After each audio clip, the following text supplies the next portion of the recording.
Hello students, कैसे हो आप सब बढ़िया। तो आज हम लोग फिजिकल केमिस्ट्री में क्या पढ़ने वाले हैं? स्टेट्स ऑफ मैटर पढ़ने वाले हैं। वैसे तो मैटर की काफी सारी स्टेट्स होती हैं, कौन कौन सी? जैसे सॉलिड, लिक्विड, गैस। बायो में जाए तो प्लाज्मा भी आ जाता है, लेकिन केमिस्ट्री में हम लोग मेनली तीन ही स्टेट्स की बात करते हैं। कौन सा? Solid, liquid and gas.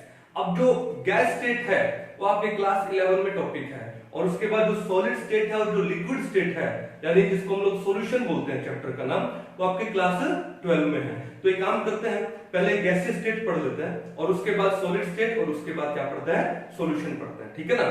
तो बड़े इजी वे से मैं कराऊंगा, बड़े स्लो स्पीड से कराऊंगा, और ट्रिक्स के साथ हम लोग पढ़ेंगे। यानी ये चैप्टर पढ़ने के बाद आपको इसको याद करने की कभी जरूरत नहीं पड़ेगी, आपके अनकॉन्शियस ब्रेन में चला जाएगा, ये मेरी गारंटी है। क्लियर है? तो ओके, तो ध्यान से अपनी अपनी नोटबुक ओपन कर लीजिए, पहले समझिए और उसके बाद उतारिएगा, ठीक है? तो ओके, तो इस चैप्टर में क्या नाम है इस चैप्टर का? गैसियस स्टेट, ठीक है। तो सबसे पहले क्या है इसके अंदर? अगर गैसियस स्टेट है तो क्या है? गैस लॉज है, ठीक है। तो हमारे पास कुछ एक गैस लॉज है। अब देखो ध्यान से कि इस चैप्टर को ध्यान से समझने के लिए एक बात ध्यान रखिए कि क्या, कि यहां पर हमारे पास मेनली 4 पैरामीटर है। कितने पैरामीटर्स हैं? 4। कौन कौन से? Pressure, volume, temperature and number of moles, ठीक है। कौन कौन से पैरामीटर्स हमारे पास? We have these 4 parameters. कौन कौन से हैं? प्रेशर है, वॉल्यूम है, टेम्परेचर है एंड नंबर ऑफ मोल्स है, ठीक है। ओके, तो अब क्या है कि जितने भी हम लोग गैस लॉज पढ़ेंगे, उन लॉज में आपका एक ही सिंपल सा काम है, इन चारों में से कोई 2 पैरामीटर तो कांस्टेंट हो जाते हैं और बाकी 2 पैरामीटर में एक रिलेशन हो जाता है, चाहे तो वो डायरेक्टली प्रोपोर्शनल का हो, चाहे वो इनवर्सली प्रोपोर्शनल का हो। अब कौन से गैस लॉ में कौन से 2 पैरामीटर कांस्टेंट होने वाले हैं और कौन से 2 पैरामीटर के बीच में रिलेशन होने वाला है, वो हम लोग डिटेल में स्टडी करेंगे। क्लियर है कहानी? So the parameters P, V, T and N, ठीक है, ये जो डिस्क्राइब करेंगे, किसको डिस्क्राइब करेंगे? गैस लॉज को डिस्क्राइब करेंगे। क्लियर है? अब गैस लॉज में देखो कौन कौन सा आता है हमारे पास। तो नंबर 1, अब मैं एक बात और भी बोलता हूं कि ये चैप्टर है वो एबीसीडी चैप्टर है। जिसको एबीसीडी आता है वो ये चैप्टर आराम से कर सकता है। अब आपके माइंड में आता है कि सर एबीसीडी चैप्टर कैसे हुआ? तो देखो ए से लेकर के अल्फाबेटिकली जितना पॉसिबल होगा हम लोग चलेंगे, ठीक है, और ऐसे ही आपको याद हो जाएगा। तो सबसे पहले हम लोग उठा लेते हैं किसको? ए को उठा लेते हैं। अब ए stands for what? Avogadro's law. क्या है ये? Avogadro's law. अब ये एवोगैड्रोस लॉ आपने क्लास 11 में मोल कॉन्सेप्ट वाले चैप्टर में अच्छे से पढ़ा होगा, लेकिन एक बार फिर से हम लोग इसको क्या कर लेते हैं, समझ लेते हैं। एवोगैड्रो लॉ क्या होता है कि equal volume of all the gases contains equal number of molecules at same temperature and pressure। अगर मैं टेम्परेचर एंड प्रेशर कांस्टेंट रख दूं, देखो ध्यान से, कितने पैरामीटर थे? 4। अगर मैं टेम्परेचर एंड प्रेशर कांस्टेंट रख दूं तो बाकी 2 पैरामीटर बचे, वॉल्यूम एंड एन, उन्हीं में रिलेशन आ जाएगा। तो ये एवोगैड्रो लॉ क्या बोलते हैं? At constant temperature and pressure, ठीक है। अब 2 पैरामीटर बचे क्या? Volume and number of moles. तो at constant temperature and pressure तो क्या होगा कि the volume of a gas is directly proportional to number of molecules. अब नंबर ऑफ मॉलिक्यूल्स है, उसको एवोगैड्रो नंबर से डिवाइड करके हम लोग क्या बना देंगे? नंबर ऑफ मोल्स बना देंगे। तो देखो डेफिनेशन क्या लिखूं? Equal volume of all the gases contain equal number of molecules, ठीक है। कब? At constant temperature and pressure पे, इस टर्म पे।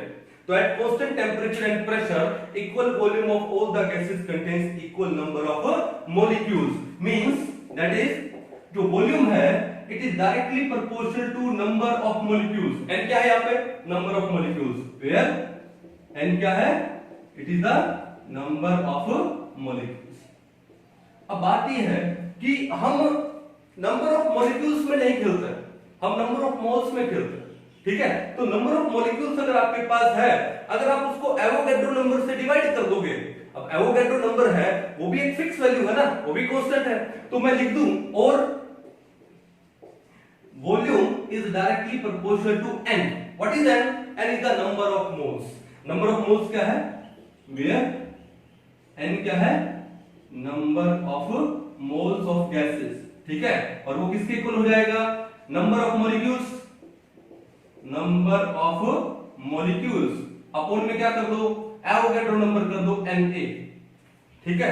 तो अब एवोगैड्रो नंबर है 6.022 into 10⁻23, वो भी एक फिक्स वैल्यू है, ठीक है। तो वो भी कांस्टेंट हो जाएगा, तो किसके? n के इक्वल। तो मैं बोल दूं कि at constant temperature and pressure equal volume of all the gases contains equal number of molecules और equal volume of all the gases contains equal number of moles of the gases. बड़ा simple था, कोई issue नहीं है। तो ये हमारे पास क्या हो गया? इक्वेशन नंबर क्या आ गया? 1 आ गया। इक्वेशन नंबर क्या आ गया? 1। और ये आप लोगों ने 11th में मोल कॉन्सेप्ट में अच्छे से पढ़ा हुआ है, क्लियर है। तो पहला लो हो गया हमारा कौन सा? एवोगैड्रो लो हो गया। कौन सा हो गया? एवोगैड्रो लो। आगे चले थोड़ा सा, आगे कौन सा बोला मैंने? बी। एबीसीडी पढ़ रहे हैं ना हम लोग। ए हो चुका, दूसरा कौन सा है? बी। एक बार मैं इसको मिटा दूं क्योंकि मेरे को सिर्फ क्या लेना है? V is directly proportional to n। कब? At constant temperature and pressure. तो मैं एक बार इसको मिटाने लगा, ठीक है। चलो उसके बाद, ठीक है। तो पहला तो हमारा हो गया था क्या? ये मैं इसलिए लिख रहा हूं क्योंकि हमको ये जरूरत पड़ेगी आगे आने वाला, एवोगैड्रोस लो, ठीक है। तो क्या था? At constant temperature and pressure volume of a gas is directly proportional to number of moles. ये हो गया इक्वेशन नंबर 1। अब आते हैं नंबर 2 पे। ए के बाद कौन आता? B. B stands for Boyle's law. B stands for Boyle's law. B का मतलब क्या है? बॉयल्स लॉ, ठीक है। अब ये बॉयल्स लॉ क्या चीज होती है, इसको ध्यान से पढ़ना, ठीक है।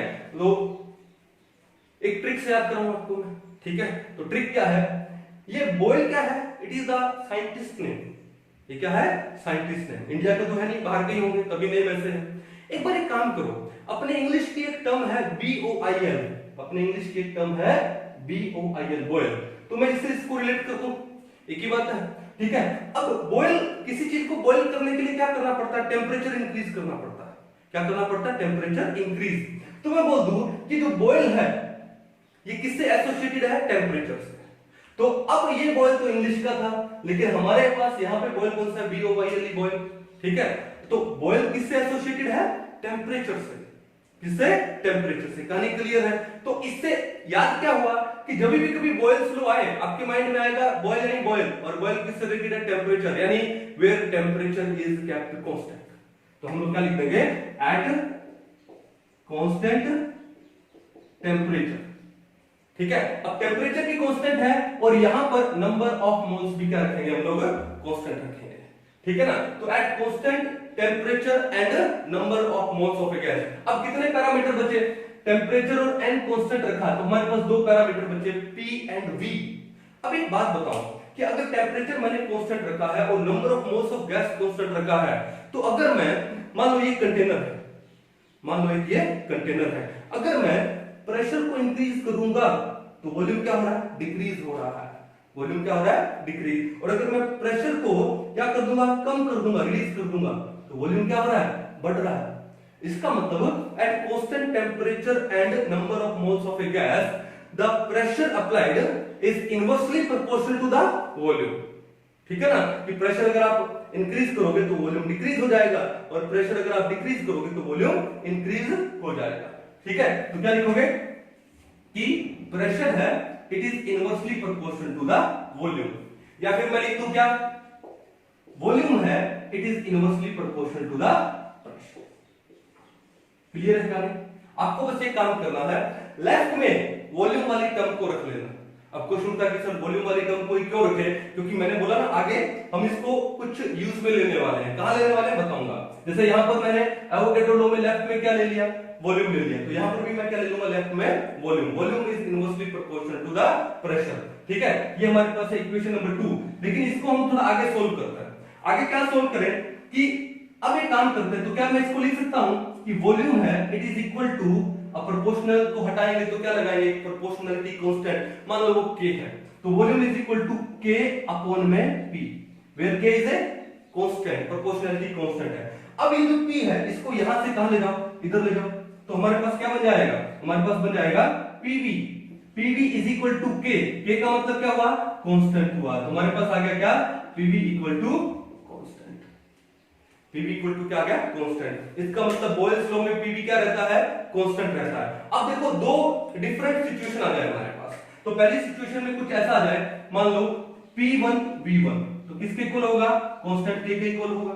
दूसरी सिचुएशन में आ जाए क्या p2 v2 किसके इक्वल है, वो भी k के इक्वल है। अब देखो राइट हैंड साइड दोनों क्या है सेम है, तो लेफ्ट हैंड साइड भी क्या हो जाएगी इक्वल हो जाएंगी, तो इन दोनों से क्या पता लगता है p1 v1 equal to p2 v2। इसका मतलब है बॉयल्स लॉ को मैं एक डिफरेंट तरीके से भी लिख सकता हूं क्या p1 v1 equal to p2 v2, p1 v1 equal to p2 v2। अब एक काम करो इस p2 को जो यहाँ पे मल्टीप्लाई में है यहाँ पर जो डिवाइड में हो जाएगा, और v1 जो यहाँ पे मल्टीप्लाई में है वहां पे वो डिवाइड में हो जाएगा, तो क्या बनेगा p1 बाय में p2 is equal to v2 bye में v1, p1 by p2 is equal to v2 by v1। कहानी समझ गए।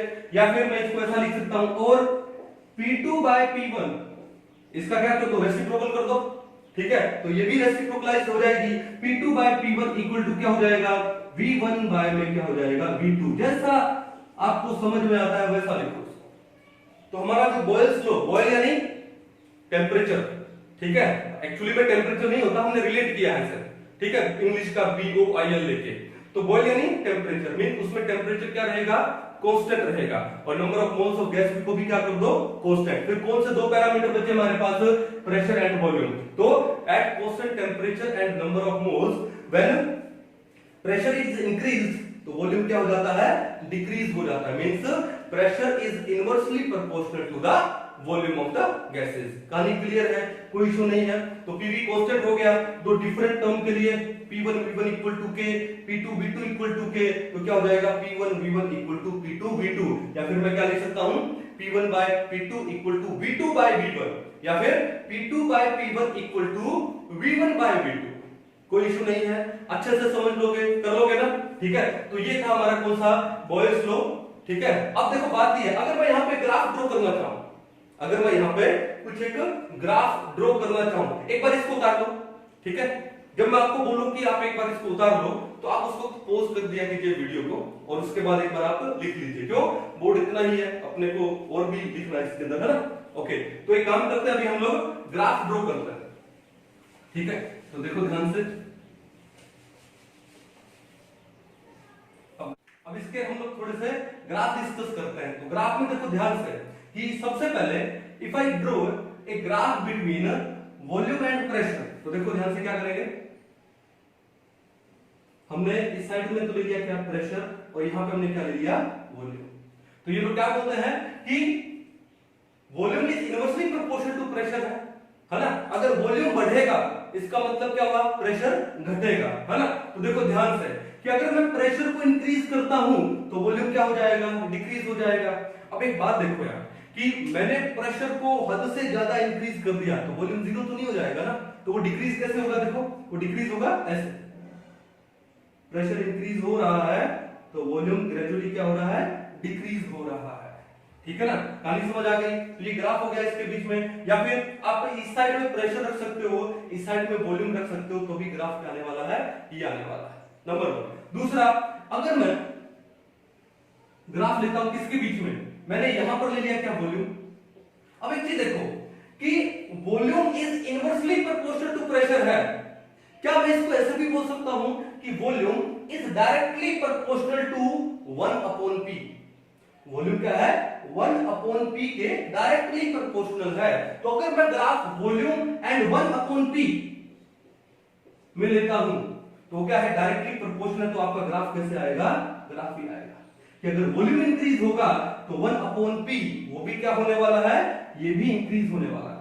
और 1 अपॉन p इंक्रीज होने का मतलब क्या है कि प्रेशर डिक्रीज हो रहा है। अगर डिनोमिनेटर कम होगा तो भी तो टोटल वैल्यू क्या आएगी, ज्यादा आएगी ना। तो ग्राफ ऐसे आएगा। या फिर आप ऐसा कर सकते हो कि आप ग्राफ ले लो किसके बीच में, प्रेशर एंड 1/v के बीच में, तो भी ग्राफ क्या आने वाला है, ये आने वाला है, कोई इशू नहीं है, कर लोगे। अब देखो अगर मैं एक ग्राफ लेता हूं किसके बीच में, मैं यहां पर तो मैंने क्या ले लिया, पीवी ले लिया, ठीक है, और मान लो यहां पर मैंने क्या ले लिया, प्रेशर ले लिया, ठीक है। तो ये बॉयल्स लॉ क्या बोलता है कि पीवी क्या है, कांस्टेंट है। क्या बोलता है ये, PV is equal to constant. अब एक बात बताओ यार, P और V का जो मल्टीपल है वो क्या है, कांस्टेंट है। वो कांस्टेंट कब होगा कि अगर एक मैंने मान लो प्रेशर को इंक्रीज कर दिया, प्रेशर को मैंने इंक्रीज कर दिया, तो वॉल्यूम है वो उसी हिसाब से क्या हो जाएगा, डिक्रीज हो जाएगा। जैसे मान लो आपके पास एक कंटेनर, आपके पास क्या है, एक कंटेनर, एक सिलेंड्रिकल कंटेनर हम लोगों ने ले लिया, ठीक है, और यहां पर हमने क्या लगा दिया, एक पिस्टन लगा दिया, ठीक है। अब मान लो कि जो अंदर का जो वॉल्यूम है वो वॉल्यूम है कितना, 1 लीटर, और ये क्या है, वॉल्यूम कितना है, 1 लीटर। V1 कर देता हूं, ठीक है, ढंग से लिख देते हैं इसको हम लोग। मान लो यहां का जो V1 है वो कितना हो गया, 1 लीटर हो गया। और हम ये जो प्रेशर अप्लाई कर रहे हैं, प्रेशर P1 वो कितना अप्लाई कर रहे हैं, मान लो 1 एटमॉस्फेयर अप्लाई कर रहे हैं। क्लियर है। तो P और V का जो मल्टीपल है, PV क्या होना चाहिए, कांस्टेंट होना चाहिए। तो P1 into V1 यहां पर कितना हो जाएगा, 1 into 1 कितना, 1। अब हमने क्या काम किया कि हमने प्रेशर को इंक्रीज कर दिया, हमने क्या कर दिया, प्रेशर को इंक्रीज। जब हम लोग प्रेशर इंक्रीज करेंगे तो वॉल्यूम डिक्रीज हो जाएगा। हमने प्रेशर कर दिया मान लो डबल। अब यहां पर जो नया प्रेशर है P2 वो कितना हो गया, 2 एटमॉस्फेयर। अब क्वेश्चन उठता है कि तो V2 कितना हो जाएगा, अरे PV तो कांस्टेंट है ना, 1 into 1 कितना है, 1 है, तो इनका मल्टीपल भी क्या आना चाहिए, 1 आना चाहिए। तो 2 into मैं क्या करूं कि जो 1 आए, तो जो V2 है वो कितना हो जाएगा, 0.5 लीटर। तो 2 into 0.5 कितना हो गया, 1 हो गया। तो प्रेशर को इंक्रीज करोगे तो वॉल्यूम क्या हो जाएगा, डिक्रीज है। तो इसका मतलब किसी एक टर्म को इंक्रीज करोगे तो दूसरी टर्म ऑटोमेटिकली डिक्रीज हो जाने वाली है, to maintain this PV constant. कहानी समझ आ गई। तो मैंने ग्राफ लिया किसके बीच में, पीवी वर्सेस पी के बीच में ग्राफ लिया, और प्रेशर को मैं इंक्रीज कर रहा हूं, तो पीवी पे क्या फर्क पड़ेगा, कोई फर्क नहीं पड़ेगा, बिकॉज पीवी क्या है, कांस्टेंट है। तो आपका ग्राफ क्या आ जाएगा, क्लियर है। अब यहां पर प्रेशर की जगह मान लो मैं यहां पे वॉल्यूम ले लेता तो क्या हो जाता, तो भी ग्राफ क्या आता, ये आता। क्यों, क्योंकि अगर मैं वॉल्यूम इंक्रीज कर रहा हूं तो प्रेशर क्या हो जाएगा, डिक्रीज हो जाएगा। तो why, to maintain PV constant. तो ये है इसके ग्राफ। आई थिंक कोई बड़ी बात नहीं है, बड़ा सिंपल सा था ये, ठीक है ना। अच्छे से इसको उतार लीजिए, फिर हम लोग आगे नेक्स्ट लॉ के ऊपर चलते हैं। चलो अभी हम लोग कहां चलते हैं, थर्ड लॉ के ऊपर चलते हैं। एबीसी में हमने ए बी पढ़ लिया, A for Avogadro law, B for Boyle's law. अभी जो थर्ड लॉ है बड़ा इंपॉर्टेंट है वो भी, ठीक है। क्या नाम है उसका, उसका नाम है सी फॉर चार्ल्स लॉ। अब आपके माइंड में आ रहा होगा कि सर बी को तो बॉयल से रिलेट कर दिया, टेम्परेचर से रिलेट कर दिया, अब चार्ल्स को किससे रिलेट करोगे। तो देखो मेरा ये मानना है कि हमारी लाइफ में एक्सपीरियंस का बहुत बड़ा योगदान है। अब वो एक्सपीरियंस क्वालिटी भी हो सकता है और वो क्वांटिटी भी हो सकता है, ठीक है। अब वो क्वालिटी कैसे, कि जब मैं स्टूडेंट था, हालांकि साइंस के तो हम लोग हमेशा मरते दम तक स्टूडेंट ही रहेंगे, ठीक है, लेकिन जब हम लोग स्टडी करते थे तो उसमें क्या था कि नॉर्मली एक हैबिट होती है बच्चों की, जैसे मेरी भी हैबिट थी कि सामने टीवी चल रहा है और मैं अपना यहाँ पे स्टडी कर रहा हूँ, फिजिक्स पढ़ रहा हूँ या केमिस्ट्री या बायो पढ़ रहा हूँ या मैथमेटिक्स के क्वेश्चन सॉल्व कर रहा है, ठीक है ना। तो शायद आप में से भी बहुत सारे बच्चे ऐसे करते होंगे कि सामने टीवी चल रहा होता है या फिर सामने म्यूजिक चल रहा होता है, कुछ ना कुछ फोन पे गाने चल रहे होते हैं और हम लोग स्टडी कर रहे होते हैं। उसे लगता है कि हाँ कोई और भी है, टाइम पता नहीं लगता है ना। तो बात यह है कि आजकल तो जैसे हम लोग टीवी में क्या देखते हैं, कॉमेडी शो, मेरे फेवरेट क्या है, कॉमेडी शोज देख लेते हैं या कई बार रेसलिंग WWE देख लेते हैं, ठीक है। लेकिन आज के 10, 12, 15 साल पहले इतने कॉमेडी शोज नहीं थे, तो फिर कैसे टाइम पास होता था, वो टीवी पे इतने कुछ ज्यादा शो आते नहीं थे, है ना। ओके, तो हम लोग का जो स्टूडेंट का जो सबसे बढ़िया टाइम होता है पढ़ने का, वो रात का होता है, क्योंकि वहां पे कोई डिस्टर्ब नहीं करता आपको, ठीक है। तो रात को क्या है कि जैसे टीवी लगा हुआ है और टीवी में उस टाइम की बात ये है कि रात को 12 बजे के बाद जो कुछ एक न्यूज चैनल ऐसे हैं, उन न्यूज चैनल पे कुछ एक ऐड आती है, वो आधे घंटे की ऐड आती है, स्पॉन्सर्ड होती है, और वो ऐड क्या होती है कि फॉरेन कोई कंपनीज की ऐड होती है। जैसे एक ऐड मैंने देखा, एक मोटा सा आदमी होता है, हेल्दी आदमी होता है, ठीक है, तो वो लोग बेल्ट बेचते हैं कि पहले मैं बहुत मोटा हुआ करता था, फिर मैंने ये बेल्ट लगाना स्टार्ट किया और मेरा वेट डिक्रीज हो गया, ठीक है, टेल योर फ्रेंड्स ये बेल्ट खरीदो, सोना बेल्ट, ये बेल्ट, वो आपने भी शायद कभी ना कभी देखा होगा। और वो एड्स बड़ी कॉमेडी होती है, उनकी जो बोलने की जो टोन होती है ना वो बड़ी शानदार होती है। तो अब उसका इससे क्या लेना देना? अरे उन कंपनीज में एक कंपनी और भी थी, क्या? टीवीसी। जैसे टेले ब्रांड्स है वैसे एक और थी कोई टीवीसी, और वो टीवीसी को मैंने यहाँ पे सेट कर दिया। कैसे? तो चार्ल्स लो है वो है क्या? TVC. Here C stands for Charles, C stands for Charles law. अब चार्ल्स लो में बाकी क्या बचा? T and V. T for temperature, V for volume. T for temperature and V for volume. इसका मतलब चार्ल्स लो में किसके बीच में रिलेशन है? टेम्परेचर और वॉल्यूम में डायरेक्ट रिलेशन है। क्या आएगा? T is directly proportional to V।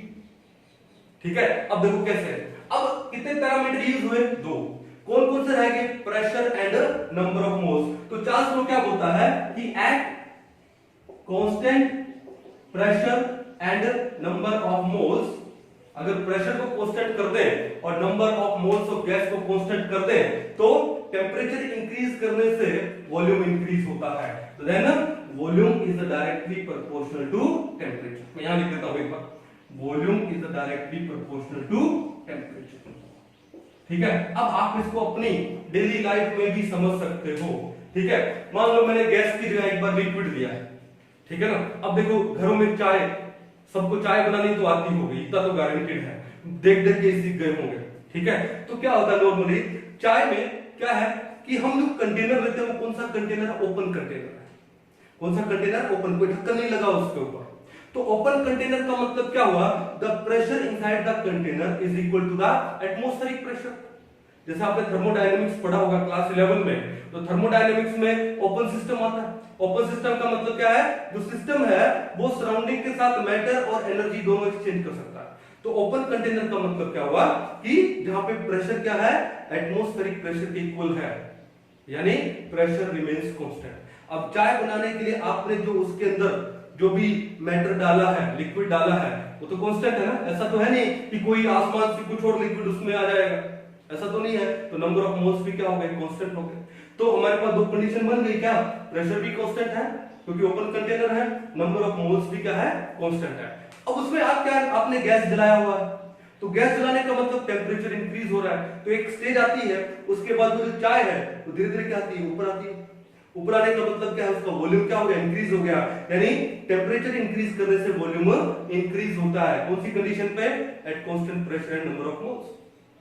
अब वो तो लिक्विड है, और अगर उस चाय की जगह मैं कोई गैसेस ले लूं, तो भैया गैसेस में अगर मैं टेम्परेचर को इंक्रीज करूं और हमारा कंटेनर क्या है? ओपन है, तो भैया गैसेस में तो वॉल्यूम और ज्यादा इंक्रीज होता है। कहानी समझ आ गई? तो रिलेट कर पा रहे हो? तो क्या बोला चार्ल्स लो ने कि at constant pressure and number of moles the temperature applied is directly proportional to the volume of the gas. Volume increase होगा टेम्परेचर इंक्रीज करने से, और वॉल्यूम डिक्रीज हो जाएगा टेम्परेचर डिक्रीज करने से। कहानी क्लियर है? तो एक रिलेशन और आ गया, V is directly proportional to क्या आ गया? T आ गया। V is directly proportional to T। कर लोगे? किससे रेट करोगे? TVC। T for temperature, V for volume, C for charge. ठीक है ना? तो देखो एक्सपीरियंस काम आ रहा है कि नहीं आ रहा? आ रहा है ना? चलो अब ये भी ट्रिक से याद हो जाएगा, कोई इशू नहीं। एक बार मैं इसको मिटा देता हूं। अब बात ये है कि हमारे पास दो डिफरेंट कंडीशन आ जाए, तो पहली कंडीशन के लिए इसको पहले सोल्व कर लेते हैं। इसका मतलब क्या हुआ कि V इज इक्वल टू क्या हो गया? KT हो गया। एक प्रोपोर्शनलिटी कांस्टेंट हमने लगा दिया K। ठीक है, पहली कंडीशन के लिए V1 is equal to KT1 और दूसरी कंडीशन के लिए V2 is equal to KT2 हो जाएगा। ओके, तो आप एक काम करो, T1 को यहां ले आओ, तो क्या हो गया? V1 upon T1 equal to K, और यहां पर ये क्या हो गया? V2 upon T2 is equal to K। दोनों में राइट हैंड साइड सेम है, तो लेफ्ट हैंड साइड क्या हो जाएगी? इक्वल हो जाएगी। तो हमारे पास क्या आ जाएगा? V1 upon T1 equal to V2 upon में T2। V1 upon T1 equal to V2 upon T2। एक काम करो, V1 को इधर ले आओ, T1 को इधर ले आओ, तो क्या बन जाएगा? V1 upon V2 equal to T1 upon T2। कौन सा लॉ है? Charles law. कब? At constant pressure and number of moles of gas. Clear है? कोई दिक्कत नहीं है, कर लोगे अच्छे से। ठीक है, तो ये हमारा कौन सा लॉ था? थर्ड लॉ था, क्या? Charles law. ठीक है, कर लोगे? चलो मैं एक बार इसको मिटा दूं। चलिए, अब हमारे पास क्या हुआ? तीन लॉज आ गए। हमारे पास क्या आ गए? तीन लॉज आ गए। ठीक है, एक काम करते हैं, मैं एक बार इसको मिटा देता हूं, एक बार। ठीक है, याद तो हो गए होंगे, रिवाइज कर लो एक बार। कौन कौन से लॉ हैं? ए बी सी, अभी हमने एबीसी ही पढ़ा है। ठीक है, डी ई एफ आगे पढ़ेंगे। तो गैस लॉज में पहला लॉ कौन सा पढ़ा हम लोगों ने? एवोगैड्रोस लॉ पढ़ा है। और एवोगैड्रोस लॉ क्या बोलता है? क्या बोलता है? V is directly proportional to N। कब? When at constant क्या क्या बचा? P and T। क्लियर है? दूसरा हमने क्या पढ़ा था? दूसरा हमने पढ़ा था क्या? B for Boyle's law। बोल यानी टेम्परेचर, टेम्परेचर कांस्टेंट होता है, तो हमने क्या पढ़ा था? V is inversely proportional to P। कब? At constant temperature and number of moles. तीसरा हमने क्या पढ़ा है? Charles law, TBC. Charles law, TBC, यानी V is directly proportional to T। कब? At constant क्या? Pressure and number of moles. पढ़ा है? अब एक काम करो, इन तीनों लॉज को कंबाइन करो। अब तीनों कंबाइन करेंगे तो क्या हो जाएगा? ABC। क्या हो जाएगा? ABC। तो हमारे पास अगला लॉ है कौन सा? ABC law. क्या है? ABC law. तो पहले ही पढ़ते हैं कि ABC लॉ क्या है। ABC लॉ का मतलब when we combine these three laws together, A for Avogadro, B for Boyle, C for Charles law। मैंने बड़े स्मार्टली जो वॉल्यूम था उसको कहां पे रखा है? लेफ्ट में रखा है। कहां पे रखा है? लेफ्ट में। तो ध्यान से देखो यहां पे, तो क्या लिखोगे? फ्रॉम इक्वेशन 1 2 एंड 3, इन तीनों से क्या आएगा? लेफ्ट में क्या आएगा? V। It is directly proportional किसके? N। इनटू में क्या हो गया? 1/P। इनटू में क्या हो गया? T। इजी था।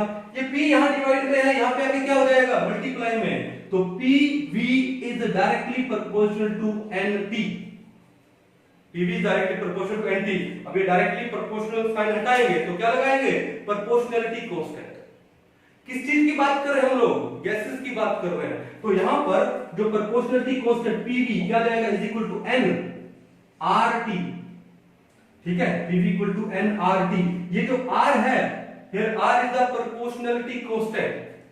as we are talking about gases, तो इस R को हम लोग क्या बोलते हैं? गैस कांस्टेंट बोलते हैं। क्या बोलते हैं? where R is known as a universal gas constant। Universal gas clear है? डिस्कस करेंगे R के बारे में डिटेल में, क्या वैल्यू होती है, क्या यूनिट्स होते हैं, सब डिस्कस करेंगे। लेकिन पहले इसको पढ़ते हैं। क्या है? PV किसके इक्वल आ गया? nRT। लेकिन ये PV इक्वल टू nRT जो हमारे पास इक्वेशन आई है, इस इक्वेशन को हम लोग क्या बोलते हैं? Ideal gas equation. क्या बोलते हैं? This equation is known as what? Ideal gas equation. क्या बोलते हैं इसको हम लोग? Ideal gas equation. अब देखो एक बार थोड़ा सा प्रैक्टिकली जूम करते हैं। हमने वर्ड बोला आइडियल, हम डायरेक्ट भी तो बोल सकते थे गैस इक्वेशन। नो, हम डायरेक्ट नहीं बोल सकते थे, हमको आइडियल लगाना जरूरी था। क्यों आइडियल? मेरे को ये बताओ, क्या दुनिया में कोई चीज आइडियल हो सकती है? जैसे आप अपना एग्जांपल ले लो, मैं मेरा एग्जांपल ले लेता हूं।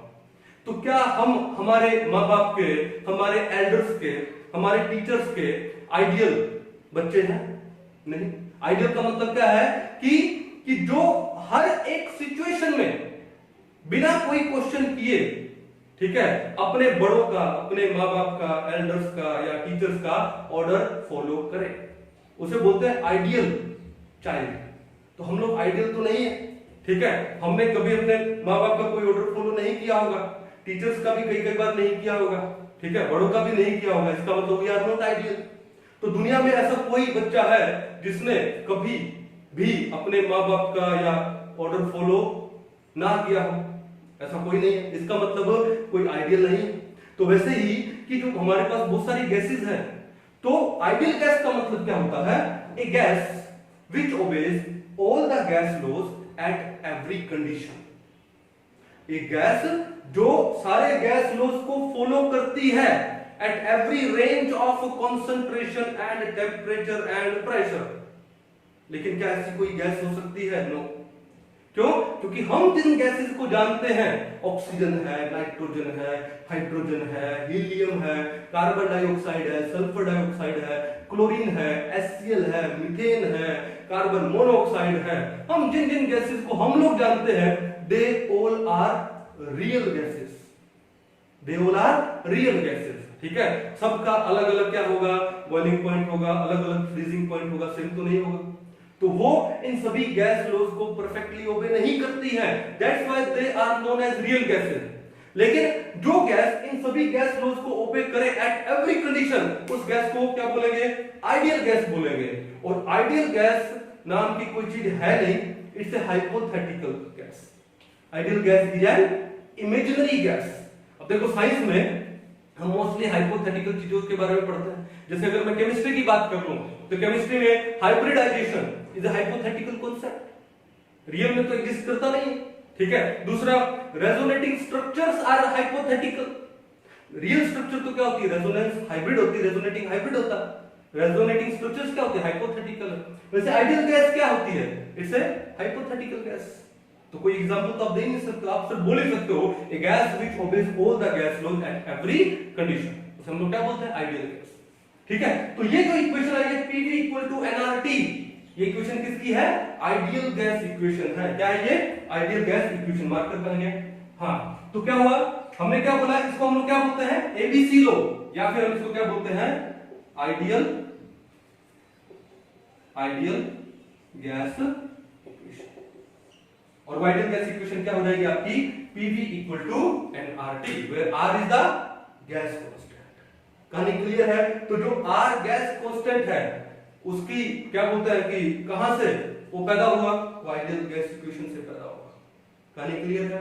तो आइडियल गैस इक्वेशन के लिए अगर आपको डेरिवेशन करना हो, बड़ा इजी है। ये तीनों जो गैस लॉज हैं, इन तीनों गैस लॉज को कंबाइन कर दीजिए, यानी ABC लो कर दो इसको। तो ABC लो क्या होता है? आइडियल गैस लो होता है। कहानी समझ गए? अगर इसको मैं थोड़ा सा आगे और डिटेल में ले जाऊं, तो देखो ध्यान से, डिटेल में क्यों? क्योंकि हमको आगे न्यूमेरिकल्स भी करने हैं। अब देखो यहां पर क्या होगा कि पहली कंडीशन के लिए देखो क्या हो जाएगा? P1 V1 equal to nRT1। तो इसको N1 भी कर दो। P1 V1 equal to N1 into में RT1। अब सर R को R क्यों लिखा? अरे तो कांस्टेंट है, तो R तो R ही रहेगा, उसको तो R1 R2 कर नहीं सकता हूं। बाकी प्रेशर मानो मैंने चेंज कर दिया, वेरिएबल कर दिया, वॉल्यूम वेरिएबल कर दिया, number of moles of gas variable कर दिया। चलो मान लो number of moles of gas आपने कांस्टेंट रखा है, वो वेरिएबल कर दोगे तो कैसे चलेगा? ठीक है। तो हमने n को क्या कर दिया? कांस्टेंट कर दिया। तो प्रेशर चेंज हो सकता है, वॉल्यूम चेंज हो सकता है, टेंपरेचर चेंज हो सकता है, but number of mole of gas को हमने क्या कर दिया? कांस्टेंट कर दिया। और R तो वैसे ही गैस कांस्टेंट है। तो पहली कंडीशन के लिए क्या हो गया? P1 V1 equal to nRT1। और दूसरी कंडीशन के लिए क्या हो गया? P2 V2 equal to nRT2। Clear है? तो एक काम करो, इसको मैं ऐसे लिख दूं, ये T1 को यहां ले आओ, तो ये क्या बन जाएगा? ये बन जाएगा P1 V1 upon T1 equal to nR। और ये क्या हो जाएगा? P2 V2 upon T2 equal to nR। तो दोनों में राइट हैंड साइड क्या है? सेम है, तो लेफ्ट हैंड साइड क्या हो जाएगी? इक्वल हो जाएगी। तो हमारे पास क्या आ गया? P1 V1 upon T1 equal to P2 V2 upon T2। तो ये फॉर्मूला भी काम आएगा। कहां से आया फॉर्मूला? Ideal gas equation. ठीक है। तो P1 V1 upon T1 equal to P2 V2 upon T2। कब? At constant number of moles of gas. जब number of mole of gas क्या रहे? कांस्टेंट रहे, तो हमारा जो आइडियल गैस का फॉर्मूला तो डिफरेंट सिचुएशन में क्या हो जाएगा? P1 V1 upon T1 equal to P2 V2 upon में T2। क्लियर कहानी है? कोई इशू नहीं है। तो अच्छे से एक बार इसको उतार दीजिए, हमने डेरिवेशन पढ़ा है बढ़िया से, है ना? ओके। उसके बाद हम लोग किसकी बात करें? गैस कांस्टेंट की बात करते हैं एक बार। ठीक है। तो एक बार इसको अच्छे से उतार, चले आगे। तो हमने पढ़ लिया क्या? एबीसी लॉ पढ़ लिया, यानी आइडियल गैस इक्वेशन पढ़ ली, क्या है पीवी इक्वल टू एनआरटी। ठीक है, आई होप आपको शायद ये अभी याद रखने की जरूरत नहीं पड़ेगी। A for Avogadro, B for Boyle's, C for Charles law. और इनमें एवोगैड्रो में क्या होता है, बॉयल्स में क्या होता है और चार्ल्स में क्या होता है। ठीक है, अब देखो आगे हम लोग पढ़ने वाले हैं किसके बारे में, यूनिवर्सल गैस कांस्टेंट के बारे में। ठीक है, तो आगे हम लोग क्या पढ़ेंगे, देखो universal gas constant, nature of universal gas constant, इसे लिखते हैं हम इसको आर से। ठीक है, तो इसके बारे में थोड़ा सा पता लगाते हैं कि इसकी क्या वैल्यू है, क्या यूनिट्स है। तो देखो अभी हमने आइडियल गैस इक्वेशन क्या पढ़ी है, क्या पढ़ी हम लोगों ने, आइडियल गैस इक्वेशन क्या पढ़ा है, पीवी इक्वल टू एनआरटी पढ़ा है ना ये हम लोगों ने। ठीक है, अब ये देखो एक काम करो, आर को एक साइड में छोड़ दो और बाकी सारे टर्म्स को दूसरी साइड में ले जाओ, तो हमको क्या मिलेगा, R is equal to, R किसके इक्वल हो जाएगा, पीवी बाय में NT, R is equal to PV upon में एनटी। क्लियर है, कोई इशू नहीं है। अब एक काम करो, यहां पे प्रेशर ले लिया, अगर हम लोग प्रेशर को ले ले एटमॉस्फेरिक प्रेशर, क्या 1 एटमॉस्फेयर, तो देखो इफ पी कितना ले लिया हम लोगों ने, 1 एटमॉस्फेयर ले लिया। ठीक है, एन नंबर ऑफ मोल्स कितना ले लूं, 1 ले लूं, और टेम्परेचर कितना ले लूं मैं, 0 डिग्री सेल्सियस। टेम्परेचर कितना ले लिया, 0 डिग्री सेल्सियस। अब 0 डिग्री सेल्सियस किसके इक्वल होता है, वो होता है 273.15 केल्विन। बट न्यूमेरिकल पर्पस से, ताकि थोड़ा सिंपल हो जाए, कैलकुलेशन इजी हो जाए, हम लोग क्या ले लेते हैं, 273 केल्विन ले लेते हैं। पता होना चाहिए 273.15 होता है क्या केल्विन, 0 डिग्री सेल्सियस। लेकिन थोड़ा न्यूमेरिकल्स में कैलकुलेशन इजी करने के लिए 273 केल्विन ले लेंगे। ठीक है, तो प्रेशर ले लिया हमने 1 एटमॉस्फेयर, टेम्परेचर ले लिया 273 केल्विन। तो हमारी कौन सी कंडीशन हो गई, हमारी ये एसटीपी वाली कंडीशन हो गई।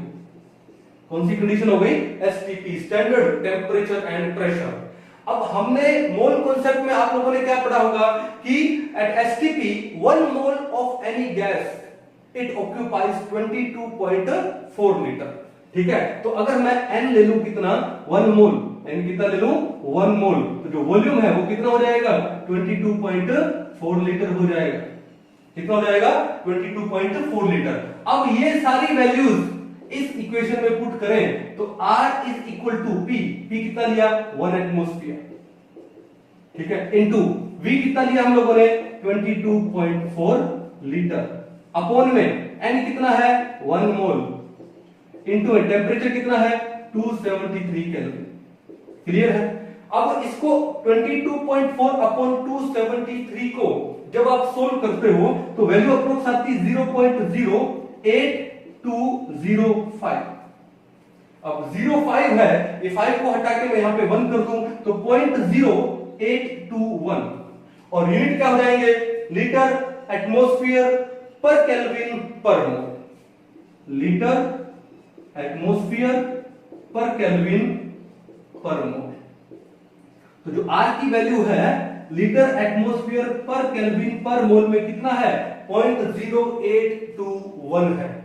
अगर आपको वॉल्यूम लीटर में दिया हो तो, और आपको ये जो प्रेशर है वो एटमॉस्फेयर में दिया हो, तो वहां पर R की वैल्यू कितना यूज करोगे, 0.0821 लीटर एटमॉस्फेयर पर मोल पर केल्विन इसके यूनिट है। ये बात क्लियर है। ठीक है, अब दूसरी बात, ये क्या दिया इसने आपको, लीटर एटमॉस्फेयर।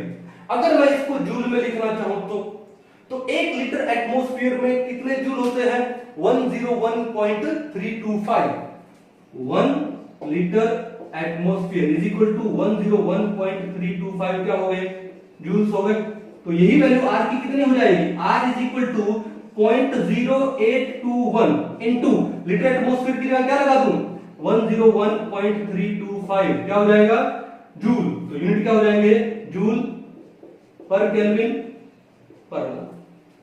जब आप इसको सोल्व करोगे तो वैल्यू कितनी आएगी, 8.314 अप्रोक्सीमेट वैल्यू आएगी। तो R की वैल्यू कितनी हो गई, 8.314 जूल पर केल्विन पर मोल।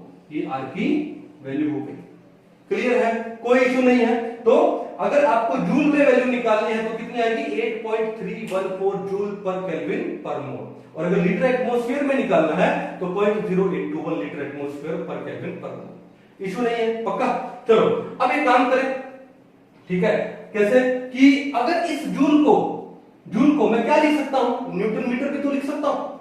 जूल को क्या लिख सकता हूं, न्यूटन मीटर। कैसे, देखो हमारे पास क्या है, R इज इक्वल टू क्या है, PV अपॉन में NT है। क्लियर, ये P क्या है, प्रेशर, और प्रेशर किसके इक्वल होता है, फोर्स अपॉन एरिया।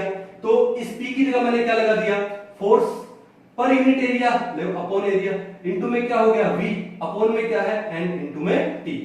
अब देखो अगर मैं अगर डायमेंशन मीटर में लेता हूं तो एरिया के क्या यूनिट हो गए, मीटर स्क्वायर, और वॉल्यूम क्या हो गया, मीटर क्यूब हो गया। तो ये आपके पास क्या आ गया, ये आ गया फोर्स अपॉन में मीटर स्क्वायर, और वॉल्यूम किसमें आ गया, मीटर क्यूब में आ गया। मीटर क्यूब से मीटर स्क्वायर डिवाइड करोगे तो क्या आएगा, मीटर आ जाएगा। तो इसको मैं हटा दूं तो क्या आ जाएगा, फोर्स इनटू में क्या हो गया, मीटर अपॉन में क्या है, N इनटू में T। अब फोर्स के यूनिट क्या होते हैं, न्यूटन, तो ये क्या हो जाएगा यूनिट में, फोर्स में न्यूटन, M का मतलब मीटर, और N क्या है, नंबर ऑफ मोल्स है, तो क्या आ जाएगा पर मोल, और टेम्परेचर में केल्विन में तो पर केल्विन। तो यूनिट किसमें आ गए, न्यूटन मीटर पर केल्विन पर मोल में। तो ये जो R है, R को मैं वहां से लिख सकता हूं 8.314 क्या, न्यूटन मीटर, उसके बाद पर केल्विन पर मोल। तो ये वैल्यू भी मैं लिख सकता हूं R की। क्लियर है। उसके बाद एक चीज और देखो कि अगर मैं लिखूं कि 1 जूल इज इक्वल टू 10⁻⁷ अर्ग, तो गलत नहीं होगा, पढ़ा आप लोगों ने ये। 1 जूल में कितने अर्ग्स होते हैं, 10⁻⁷ अर्ग्स होते हैं, ठीक है ना। तो इसको मैं क्या लिख दूं, R का वैल्यू कितना हो जाएगा 8.314 इंटू 10⁻⁷, और जूल की जगह मैं क्या लगा दूं, अर्ग लगा दूं, और उसके बाद में पर केल्विन पर मोल। तो एक यूनिट के हिसाब से ये भी वैल्यू होगी, ओके। और एक अर्ग का मतलब क्या हुआ, 1 डाइन सेंटीमीटर, तो इसको मैं ये भी लिख सकता हूं क्या, R is equal to 8.314 into 10⁻⁷ क्या, डाइन सेंटीमीटर, फिर पर केल्विन पर मोल, पर केल्विन पर मोल। कोई इशू नहीं है।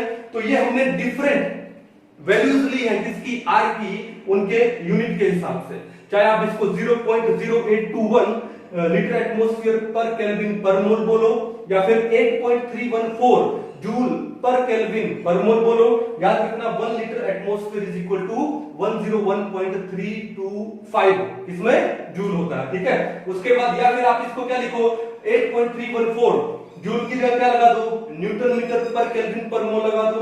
अब या फिर उसको 1 जूल किसके इक्वल होता है, 10⁻⁷ अर्ग, या फिर R क्या हो जाएगा 8.314 इंटू 10⁻⁷ अर्ग पर केल्विन पर मोल। और अर्ग को मैं क्या लिख सकता हूं, 9 सेंटीमीटर, तो R क्या हो गया 8.314 इंटू 10⁻⁷ 9 सेंटीमीटर पर केल्विन पर मोल। तो ये था universal constant, gas constant R के बारे में। क्लियर है। तो इसको अच्छे से उतार लीजिए, और उसके बाद हम एक काम करते हैं, कुछ एक न्यूमेरिकल सोल्व करते हैं आइडियल गैस इक्वेशन के ऊपर, एबीसी लॉ के ऊपर, ठीक है। चलिए अभी कुछ एक प्रीवियस ईयर क्वेश्चन पे या कुछ एक न्यूमेरिकल सोल्व करते हैं। तो पहला क्वेश्चन देखो, बड़ा सिंपल सा है। A sample of a gas occupies 100 ml, आपको वॉल्यूम दिया हुआ, एट 27 डिग्री सेल्सियस आपको टेम्परेचर भी दिया है, and at 740 millimetre of pressure, आपको वॉल्यूम, टेम्परेचर और प्रेशर तीनों ही टर्म दी हुई है।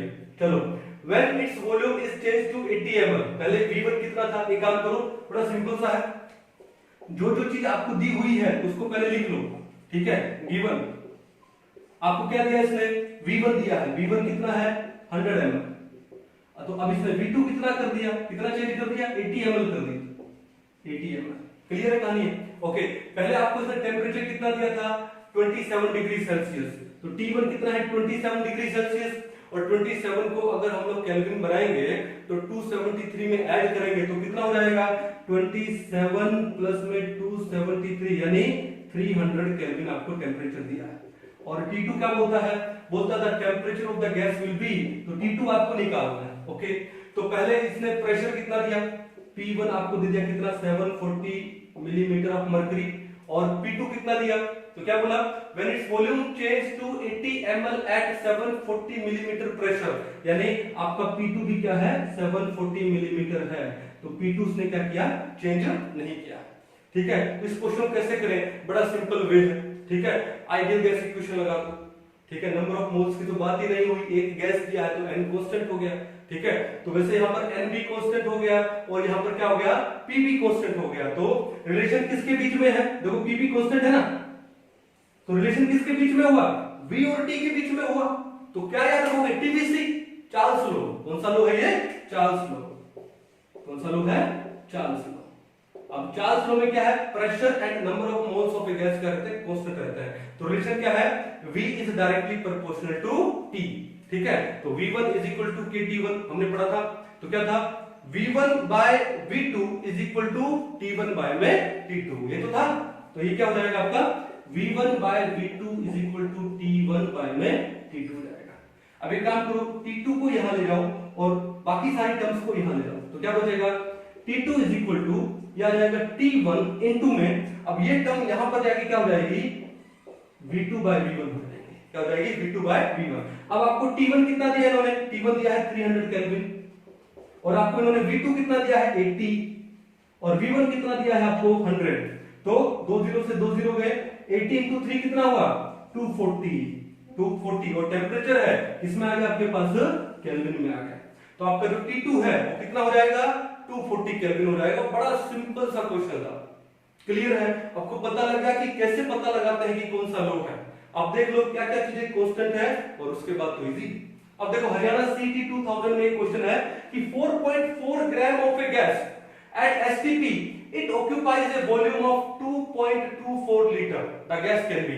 देखो आपको STP दिया हुआ और आपको एक चीज पता है कि एट STP किसी भी गैस का 1 मोल ऑफ ए गैस कितना होता है, 22.4 लीटर होता है। कितना होता है, 22.4 लीटर। लेकिन आपको यहाँ पे वॉल्यूम कितना दिया, 2.24, यानी ये पॉइंट यहां से हटा के यहां कर दिया, तो 1 मोल की जगह कितना हो जाएगा, 0.1 मोल हो जाएगा। बड़ा इजी था। इसका मतलब STP पे 2.24 लीटर का मतलब क्या है, 0.1 मोल, और उसने बोला कि उसका वेट कितना है 4.4 ग्राम। तो एक बात बताओ कि 0.1 मोल का वेट है 4.4 ग्राम, तो भैया 1 मोल का वेट कितना हो जाएगा, 10 से मल्टीप्लाई कर दो, 44 ग्राम। अब 44 ग्राम कौन सी गैस का मोलर मास है, भैया O2 का कितना होता है, 32 होता है, CO कार्बन का 12, ऑक्सीजन का कितना 16, कितना हुआ 28 हुआ, NO2 नाइट्रोजन का होता है 14 और O2 यानी 32, तो 14 प्लस में 32 कितना हो गया 46 हो गया, और CO2 का कितना हो गया 44 हो गया। तो आपका आंसर कौन सा आ गया, option number 4 CO2। Easy question था। चलो अब बिट्स पिलानी 1988 में क्वेश्चन आया हुआ है क्या, if pressure volume temperature it represents pressure volume and temperature, वही दिया the correct representation of Boyle's law. अब बॉयल्स लॉ क्या है भैया, बॉयल यानी टेम्परेचर, जहां पे टेम्परेचर कांस्टेंट होता है then pressure is inversely proportional to V या volume is inversely proportional to P। तो इसने बोला volume is inversely proportional to P, यहां ठीक है, लेकिन pressure is constant, no, Boyle's में तो टेम्परेचर कांस्टेंट होता है, गलत हो गया। PV इक्वल टू RT, अरे ये तो आइडियल गैस इक्वेशन है, अगर n की वैल्यू 1 है तो। फिर volume is inversely proportional to P अगर टेम्परेचर कांस्टेंट है, बिल्कुल सही है। और PV इक्वल टू nRT, वो आइडियल गैस इक्वेशन, ये नहीं होगा, तो ऑप्शन कौन सा आ गया, 3 आ गया। तो बड़े इजी क्वेश्चन है, आपके पास कोई भी एक्सरसाइज हो या कोई भी बुक हो, कोई भी असाइनमेंट हो, आप उसके क्वेश्चन करके देखिए, ठीक है, किसके ऊपर, ABC के ऊपर, आइडियल गैस इक्वेशन के ऊपर, ठीक है ना। अगर कोई क्वेश्चन सोल्व नहीं होता है तो आप मेरे को भेजिए, हम लोग उसका डाउट होगा। अब इसके बाद हम लोग आगे चलते हैं किसमें, फिर आते हैं DEF में। अब DEF में क्या होगा, देखो D का मतलब क्या है, D का मतलब है हमारे पास क्या है यहाँ पे, डिफ्यूजन। D का मतलब क्या है, डिफ्यूजन। फिर E का मतलब क्या होगा, इफ्यूजन, ठीक है। अब F में यहां पर कोई है नहीं, तो F के बाद कौन आता है, G, और G में कौन सा आता है, grams law of diffusion, grams law of diffusion, okay. और G में एक और आता है कौन सा, गे लुजैक लॉ, कौन सा आता है, गे लुजैक लॉ। तो आज हम लोग ये सब अच्छे से डिस्कस करने वाले हैं। तो अपनी अपनी नोटबुक ओपन कर लो, पहले अच्छे से समझिए और उसके बाद अपने नोट्स प्रिपेयर कीजिए। क्लियर है? ठीक है, चलो तो मैं इसको एक बार मिटा देता हूं।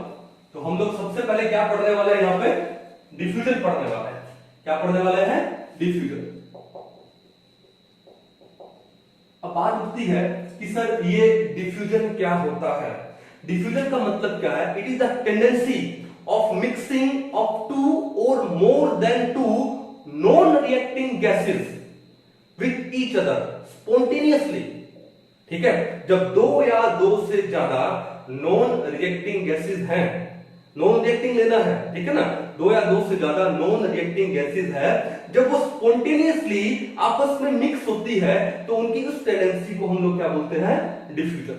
और इसमें जो सबसे इंपॉर्टेंट बात है कि डिफ्यूजन में वो जो प्रेशर है, एक्सटर्नल प्रेशर है, वो क्या होगा? कांस्टेंट होगा। यानी डिफ्यूजन होता है विदाउट एक्सटर्नल प्रेशर। क्या होता है? Without external pressure.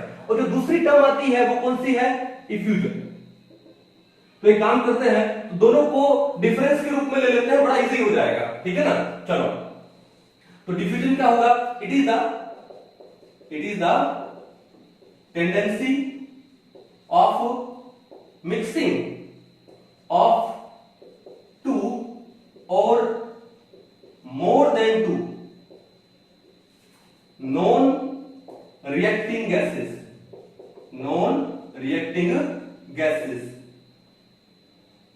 with each other क्या? spontaneously, ठीक है, but without external pressure। बड़ी इंपॉर्टेंट बात है भैया, विदाउट एक्सटर्नल प्रेशर। तो उसको हम लोग क्या बोलते हैं? हम बोलते हैं डिफ्यूजन। तो डिफ्यूजन में जो प्रेशर है, एक्सटर्नल प्रेशर है, पी एक्सटर्नल, वो क्या रहता है? कांस्टेंट रहता है। क्या रहता है? कांस्टेंट। समझ जाओगे अच्छे से, कोई इशू नहीं है। तो ये हो गया डिफ्यूजन। या इसका मैं एक डेफिनेशन और भी दे सकता हूं। क्या दे सकता हूं? It is the property of flow of molecules. हम लोग कौन से स्टेट की बात करें? Gas molecules. तो गैस मॉलिक्यूल ले लो यहां पे। It is the property of flow of gas molecules from their higher concentration to their lower concentration from a या through a small hole spontaneously but without external pressure। क्योंकि diffusion की बात हो रही है ना अभी, तो विदाउट एक्सटर्नल प्रेशर। तो जो दूसरी डेफिनेशन है, ध्यान से देखो क्या है? It is the property of flow of क्या? Molecules, property of flow of molecules from their higher concentration to their lower concentration through a small hole spontaneously but without external pressure. Diffusion में external pressure क्या रहता है? Constant रहता है। ठीक है, जैसे एग्जांपल मैं आपको देता हूं। क्या एग्जांपल दूं? जैसे मान लो कि ये एक रूम है, इट्स ए क्लोज रूम। ठीक है, अब इस रूम में मैंने एक इंसेंस स्टिक जला दी। ठीक है, एक अगरबत्ती मैंने जला दी। अब उस इंसेंस स्टिक को जलाने से होगा क्या? कि यहां पर धुआं हो जाएगा, स्मोक हो जाएगा उसका। अब स्मोक हो जाएगा तो मैं बोल दूं कि उस स्मोक का कंसंट्रेशन इस रूम में ज्यादा होगा और इस रूम के बाहर उसका कंसंट्रेशन क्या है? कम है। ठीक है, तो फिर मैंने क्या किया? एक विंडो ओपन कर दिया। क्या कर दिया मैंने? एक विंडो, मैंने कोई प्रेशर नहीं लगाया। तो फिर क्या होगा? ये जो स्मोक है, जो इस रूम में ज्यादा है, जिसका कंसंट्रेशन इस रूम में ज्यादा है, वो स्मोक इस रूम से थ्रू दिस विंडो कहां जाएगा? बाहर जाएगा। तो उस प्रोसेस को हम लोग क्या बोलेंगे? डिफ्यूजन बोलेंगे। हमने कोई प्रेशर अप्लाई नहीं किया, कोई एक्सटर्नल प्रेशर अप्लाई नहीं किया। कहानी समझ आ गई? तो क्या होता है? It is the property of flow of molecules from their higher concentration to their lower concentration spontaneously but through a small hole. ठीक है, विदाउट एक्सटर्नल प्रेशर। क्या बोलते हैं उसको? डिफ्यूजन बोलते हैं। कहानी समझ गए? अब बात आती है कहां पे? इफ्यूजन में। इफ्यूजन का यही डेफिनेशन है, लेकिन इफ्यूजन क्या होता है? विद एक्सटर्नल प्रेशर होता है। डिफ्यूजन और इफ्यूजन में डिफरेंस क्या है कि डिफ्यूजन में एक्सटर्नल प्रेशर अप्लाई नहीं करते हैं, प्रेशर कांस्टेंट होता है, लेकिन इफ्यूजन में एक्सटर्नल प्रेशर अप्लाई करते हैं, यानी प्रेशर वेरी करेगा। तो इसका डेफिनेशन क्या हो गया? It is the property of flow of molecules from their higher concentration to their lower concentration, ठीक है, through a small hole spontaneously but with external pressure। I think आपको दोनों में डिफरेंस समझ आ गया होगा, है ना। तो यहां पर जो P एक्सटर्नल है वो क्या करेगा? वो वेरी करेगा। वो क्या करेगा? वेरी करेगा। यहाँ पे P एक्सटर्नल है, वो क्या करेगा? वेरी करेगा। तो कहानी समझ आ गई, कोई इशू नहीं है ना, ठीक है। तो ये था आपका डिफ्यूजन और ये था आपका इफ्यूजन। आई होप आपको डिफरेंस समझ में आ गया होगा। अब हम लोग आगे चलते हैं, इसको उतार लीजिए एक बार आप लोग, ठीक है। अब हम लोग आगे चलते हैं, तो आगे हम लोग क्या पढ़ते हैं? क्या रेट ऑफ डिफ्यूजन पढ़ते हैं। क्या पढ़ते हैं हम लोग? Rate of diffusion.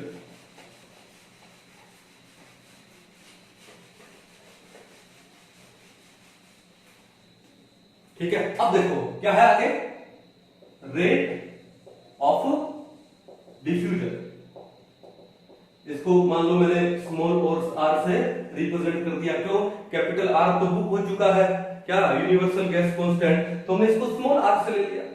तो रेट ऑफ डिफ्यूजन क्या होगा?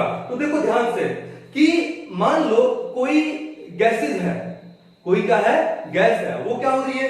डिफ्यूज हो रही है। क्या हो रही है? डिफ्यूज। तो उस गैस ने जितना डिस्टेंस ट्रेवल किया है और जितने टाइम में ट्रेवल किया है, तो उसको हम लोग क्या बोलते हैं? Rate of diffusion. तो क्या बोलेंगे? It is the distance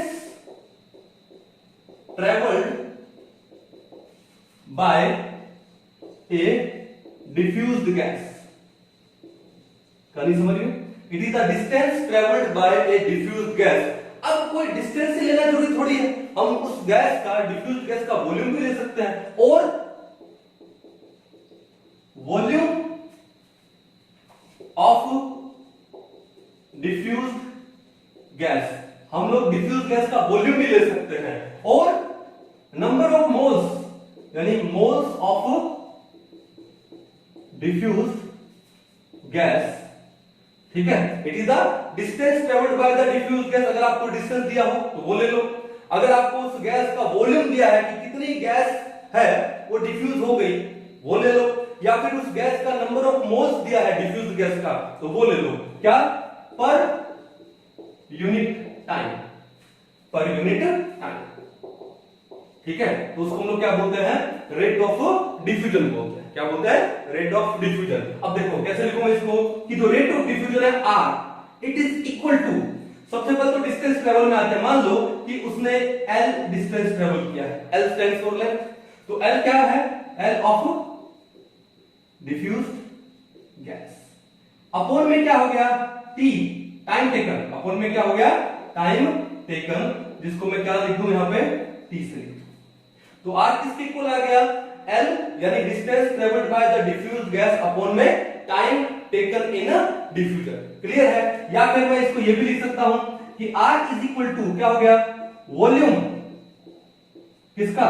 of diffused gas, volume of diffused gas upon T, time taken. मैं इसको ये भी लिख सकता हूं R is equal to V by में T, या फिर मैं इसको क्या लिख सकता हूं कि R इज इक्वल टू, क्या लिखूं मैं? N, N क्या है? Number of moles of diffused gas, N क्या लिख दिया? Moles of diffused gas, upon में क्या लिख दिया मैंने? T, अपॉन में मैंने क्या लिख दिया? T, T का मतलब क्या हुआ? Time taken. तो इन सबको हम लोग क्या बोलते हैं? रेट ऑफ डिफ्यूजन बोलते हैं। क्या बोलते हैं इसको हम लोग? Rate of diffusion. What is rate of diffusion? It is the distance travelled by diffused gas और volume of a diffused gas और number of moles of a diffused gas per unit time. तो इसे हम लोग क्या बोलेंगे? Rate of diffusion बोलेंगे। अच्छे से समझ आ गया आप लोगों को, कोई इशू नहीं है। अगर ये समझ आ गया तो उसके बाद फिर हम लोग पढ़ते हैं क्या, ग्राहम्स लॉ ऑफ डिफ्यूजन। उतार लो, एक बार मिटा देता हूं मैं इसको, ठीक है। चलो मैं इसको मिटाने जा रहा हूं। बड़े न्यूमेरिकल्स आएंगे इसके ऊपर, तो आपको हर एक रिलेशन अच्छे से समझ आना चाहिए यहां पर। अब इसके बाद हम लोग पढ़ते हैं क्या, ग्राहम्स लॉ ऑफ डिफ्यूजन। ये जो ग्राहम्स लॉ है डिफ्यूजन है, ये क्या बोलता है, ये बोलता है कि under same temperature and pressure, आपका टेम्परेचर है और प्रेशर है वो क्या होना चाहिए, कांस्टेंट होना चाहिए। तो क्या लिखा, at constant temperature and pressure. पहली बात तो ये, ठीक है, at constant temperature and pressure. अब क्या होगा कि द रेट ऑफ, तो कि the rate of flow of किसका, gas, the rate of flow, या फिर मैं क्या लिख दूं, the rate of diffusion of a gas is inversely proportional, it is inversely proportional to the square root of molecular mass या molecular weight, किसका, of the gas, of the gas। और अगर molecular mass लो या फिर क्या ले लो, और density, और density of the gas। तो क्या बोलता है, under same temperature and pressure, या फिर at constant temperature and pressure the rate of diffusion of a gas is inversely proportional to the square root of the molecular mass of the gas और inversely proportional to the density of the gas, ठीक है। That is, ये जो R है it is equal to ना, it is inversely proportional to the square root of molecular mass of the gas, या फिर क्या हो जाएगा, ये जो R है it is inversely proportional to the square root of the density of the gas. बड़ा इंपॉर्टेंट रिलेशन है, बहुत ही ज्यादा इंपॉर्टेंट रिलेशन है, ठीक है, समझ लोगे, कोई इशू नहीं है। अब देखो ध्यान से कि हम लोग कंपैरिजन करें दो डिफरेंट गैसेस का और उनके रेट ऑफ डिफ्यूजन का।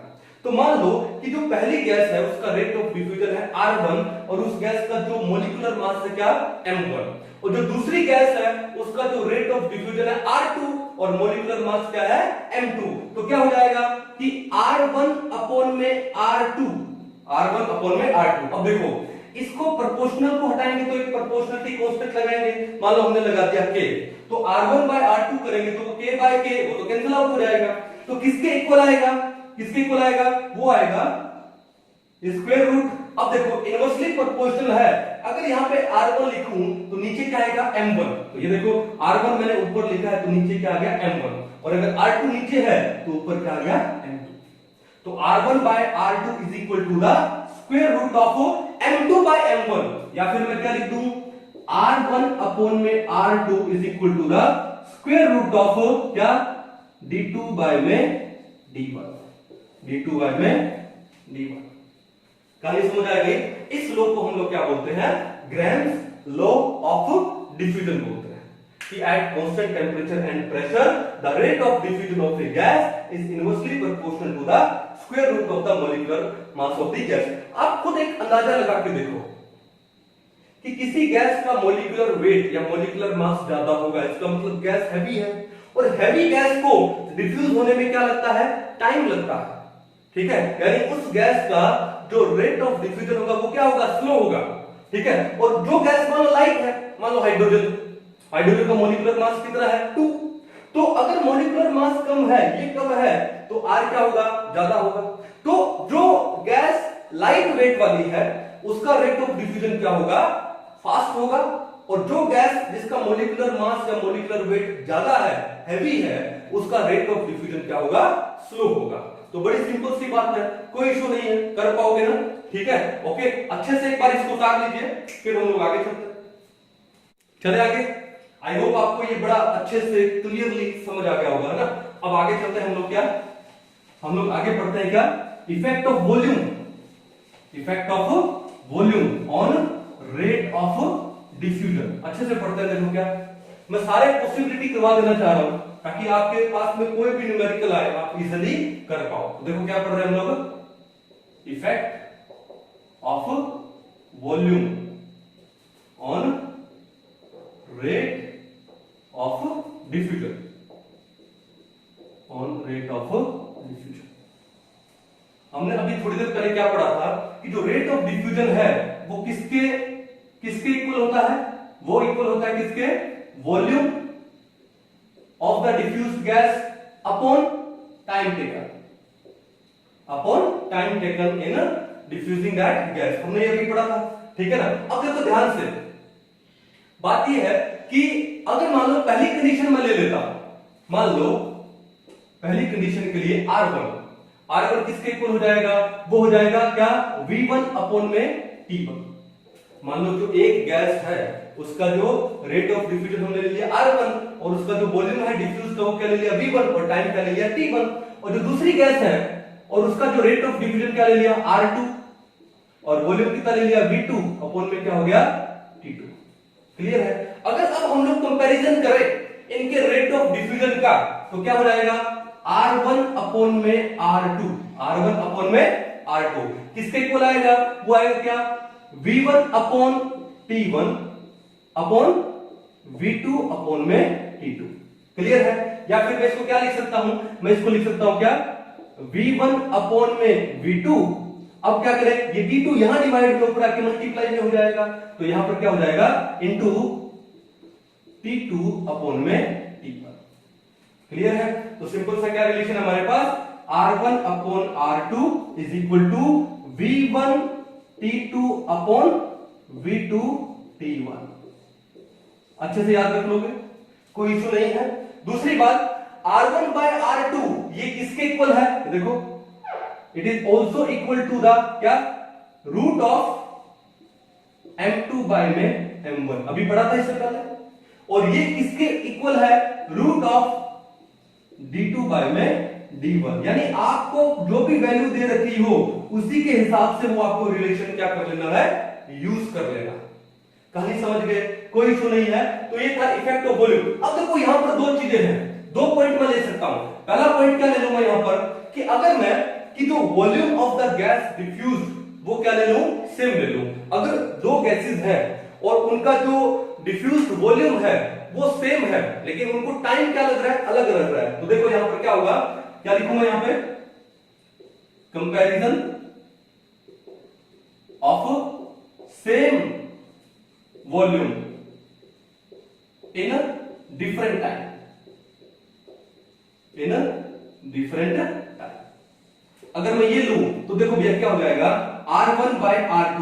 आपको क्या दिया इसने, सेम वॉल्यूम दिया है, इसका मतलब V1 क्या दिया आपको, V2 दिया, ठीक है। लेकिन V1 V2 तो है लेकिन T1 T2 नहीं है, क्योंकि टाइम अलग अलग लग रहा है उन गैसेस को सेम वॉल्यूम डिफ्यूज होने में।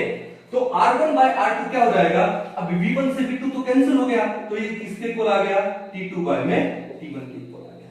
बड़ा सिंपल था। या फिर मैं इसको लिख सकता हूं, ये इसके इक्वल हो गया रूट ऑफ M2 बाय में M1 या फिर रूट ऑफ D2 बाय में D1। बड़ा सिंपल सा था। अब एग्जाम में अगर क्वेश्चन आ जाए कि दो गैसेस का सेम वॉल्यूम डिफ्यूज हो रहा है, एक गैस का मान लो 3 मिनट में, दूसरी गैस का मान लो 6 मिनट में, तो उनका जो रेट ऑफ डिफ्यूजन का आप रेशो निकाल सकते हो क्या, T2 बाय T1 6 बाय 3 कितना आ जाएगा, 2 आ जाएगा, 2:1 कर लोगे। अब देखो दूसरी कंडीशन में क्या लगा दूं, दूसरी कंडीशन में ये लगा दूं कि दो गैसेस को हमने डिफ्यूज करवाया सेम टाइम के लिए, लेकिन उनका जो डिफ्यूज वॉल्यूम है वो डिफरेंट है, ठीक है ना। अब देखो, ठीक है, अगर सेम टाइम हो, सेम टाइम, ठीक है, but different volume of diffused gas, अगर कुछ ये कंडीशन हो तो क्या काम करें, टाइम सेम होने का मतलब क्या है, T1 इक्वल टू क्या हो गया, T2 हो गया, ये हो गया। तो R1 बाय R2 किसके इक्वल हो जाएगा, यहां पर यहां पर R1 बाय में R2 किसके इक्वल हो जाएगा? अब एक काम करो, T2 बाय T1 टाइम तो सेम लिया तो किसके इक्वल हो जाएगा? ये V1 बाय में V2। ओके, और ये किसके इक्वल है? ये इसके इक्वल है रूट ऑफ M2 बाय में M1 या फिर इक्वल है रूट ऑफ D2 बाय में D1। मैंने फिर बोला है जैसी कंडीशन देंगे उसी हिसाब से हम लोग फॉर्मूला को क्या कर लेंगे? मॉडिफाई कर लेंगे। क्या कर लेंगे? मॉडिफाई। तो ये कहानी आपको अच्छे से समझ आ गई, कोई इशू नहीं है। एक बार इसको उतार लो, फिर आगे थोड़ा सा चलते हैं। एक थर्ड पॉइंट और कर लेते हैं, क्या? Effect of pressure. इसको मिटा दूंगा एक बार, ठीक है? एक पॉइंट और पढ़ लेते हैं हम लोग यहां पर। क्या थर्ड पॉइंट क्या ले लूं मैं? Effect of pressure on diffusion, on rate of diffusion, rate of diffusion. अब रेट ऑफ डिफ्यूजन किस पे डिपेंड करेगा? प्रेशर पे। अगर आपने प्रेशर अप्लाई कर दिया तो डिफ्यूजन क्या हो जाएगा? फास्ट हो जाएगा। हालांकि उस टर्म को हम लोग क्या बोलेंगे? इफ्यूजन बोलेंगे अगर प्रेशर अप्लाई करते हैं तो। लेकिन अगर मैं इसको एक बार डिफ्यूजन बोलूं तो रेट ऑफ डिफ्यूजन है वो प्रेशर पे डिपेंड करता है, ठीक है? तो मैं क्या लिख दूं कि जो R है it is directly proportional to P। R is directly proportional to P। Clear है? बट एक बात हमने और भी पढ़ा है, बट R क्या होता है? It is inversely proportional to the square root of M। ये भी पढ़ा है। या फिर मैं क्या लिख दूं कि R है it is inversely proportional to the square root of D। पढ़ा है ना? तो इनको कंबाइन कर देते हैं तो क्या आ जाएगा हमारे पास? हमारे पास आ जाएगा R is directly proportional to P and inversely proportional to square root of M। ठीक है? या फिर मैं इसको क्या लिख सकता हूं कि R है it is directly proportional to P and inversely proportional to square root of D। अच्छे से कर लोगे दोनों को? ठीक है, कोई इशू नहीं है, पक्का? तो अभी एक बार इसको अच्छे से समझ लीजिए। तो एक बार हम लोग एक काम करते हैं कि सारे जितने भी हमने फॉर्मूला बनाए हैं उन सबको एक बार हम लोग साइड में लिख देते हैं। क्लियर है? ओके, रटना नहीं है, बड़ा समझ के इजी वैसे करना है, ठीक है? चलो, तो अभी हम लोगों ने क्या क्या पढ़ा? देखो हमने क्या पढ़ा है? हमने पहला पढ़ा है क्या कि जो R है वो क्या होता है? It is inversely proportional to the square root of M। और क्या पढ़ा है? R is inversely proportional to the square root of density. ठीक है, हमने ये चीज पढ़ी है। फिर हमने ये भी पढ़ा है क्या कि जो R1 बाय R2 है वो किसके इक्वल हो जाएगा? वो हो जाएगा रूट ऑफ M2 बाय में M1 या फिर रूट ऑफ D2 बाय में D1। ये भी पढ़ा है। फिर अगर मान लो हम लोग क्या बोले कि जो R है वो किसके इक्वल है? वॉल्यूम अपॉन में टाइम टेकन है। वॉल्यूम अपॉन में टाइम टेकन है तो फिर R1 अपॉन में R2 कितना हो जाएगा? V1 अपॉन में V2 इंटू में क्या है? T2 अपॉन में T1। ये भी पढ़ा हम लोगों ने। फिर हमने ये भी पढ़ा है कि अगर वॉल्यूम सेम हो, वॉल्यूम क्या हो जाए? सेम हो जाए, वॉल्यूम कांस्टेंट हो जाए, वॉल्यूम को क्या हो जाए? कांस्टेंट हो जाए, तो यही फॉर्मूला हमारे पास क्या बन जाएगा? ये बन जाएगा हमारे पास क्या? R1 बाय में R2 is equal to, volume तो कांस्टेंट हो गया, कैंसिल हो गया, क्या हो जाएगा? T2 बाय में T1। और वही R1 बाय R2 किसके इक्वल है? रूट ऑफ M2 बाय में M1।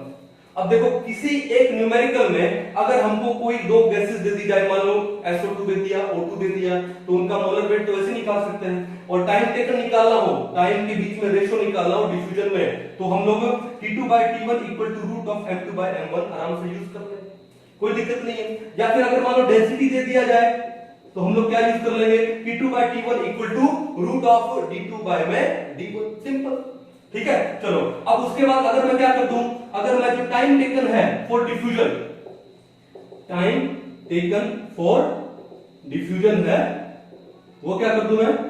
कांस्टेंट कर दूं। वो क्या कर दूं? कांस्टेंट। तो क्या हो जाएगा? R1 by R2। तो ये जो T2 बाय T1 है ये तो कैंसिल हो गया क्योंकि तो कांस्टेंट हो गया। क्या हो जाएगा? V1 अपॉन में V2 और वो किसके इक्वल हो जाएगा? रूट ऑफ M2 अपॉन में M1। वो किसके इक्वल है? रूट ऑफ D2 अपॉन में D1। क्लियर है? ओके। और एक हमने लास्ट में फॉर्मूला क्या पढ़ा? हमने पढ़ा कि जो R है it is directly proportional to P, inversely proportional to M, और R है directly proportional to P inversely proportional to density. तो हमने कुछ एक ये फॉर्मूलाज पढ़े। फिर बिगिनिंग में हम लोगों ने क्या पढ़ा था कि जो R है it is equal to V by में T, या फिर R इज इक्वल टू क्या था L बाय में T। L क्या है distance travelled by the diffused gas, या फिर R इज इक्वल टू क्या हो जाएगा N बाय में T हो जाएगा। तो हम लोग ये भी कर सकते हैं। अब देखो मान लो आपको number of moles of gas दिए हैं और टाइम दिया है और इस डिफ्यूजन का क्या पूछा है रेशियो पूछा है, तो R1 बाय R2 किसके इक्वल हो जाएगा N1 बाय में N2 इनटू T2 बाय में T1 हो जाएगा। फिर यहां पर अगर डिस्टेंस दिया आप लोगों को तो R1 by R2 is equal to L1 by L2 into T2 by T1, और ये तो हम लोग पढ़ लिया R1 by R2 is equal to V1 by V2 into T2 by में T1। क्लियर कहानी है। तो ये कुछ एक हम लोगों ने फॉर्मूलाज यहां पर अच्छे से स्टडी किए। अब एक क्वेश्चन करते हैं। मान लो एक क्वेश्चन आपके पास, क्या निकालना अपने को क्या निकालना है ratio of rate of diffusion